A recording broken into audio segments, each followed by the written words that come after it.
ইমান দিন ধৰি অসম গণ পৰিষদে মানে চাৰেণ্ডাৰ কৰি দিছিলে। চাৰেণ্ডাৰ মানে আপুনি জানে নহয়, চালফা যেনেকৈ বন্দুক লৈ পিছত এৰি দি আত্মসমৰ্পণ কৰি চৰকাৰ মতে কাম কৰে নে নাই, উল্টাকৈ আন্দোলন কৰা মানুহকো গুলিয়াবলৈ যায়নে নাই, তেনেকৈ অসম গণ পৰিষদেও মানে বিজেপিৰ ওচৰত একদম নেজডাল পেলাই দিছিলে আৰু মূৰো পেলাই দিছিলে, নেজডালো পেলাই দিছিলে, নাইকিয়া হৈ গৈছিলে।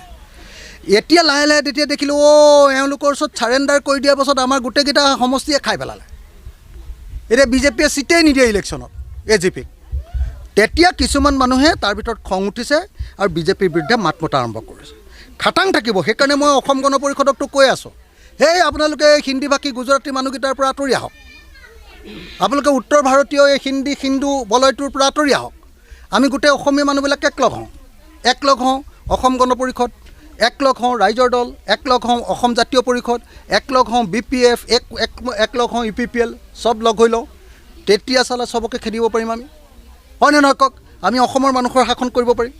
কিন্তু এই অসম গণ পৰিষদে যে চাৰেণ্ডাৰ কৰি দিছিলে, একদম অতুল বৰাই শুই একদম আৰু মানে চবেই দি দিলে আৰু শেষ আৰু অতুল বৰা নাই আৰু নাই, চব নিজৰ অকল MLAটো হ'বৰ কাৰণে, মিনিষ্টাৰটো হ'বৰ কাৰণে এৰি দিছিলে। এতিয়া অসম গণ পৰিষদৰ পৰা দুজন এজনে প্ৰতিবাদ আৰম্ভ কৰিছে আৰু মাত পাতিছে। গতিকে মই ভাবোঁ যে এইটো এটা ভাল লক্ষণ।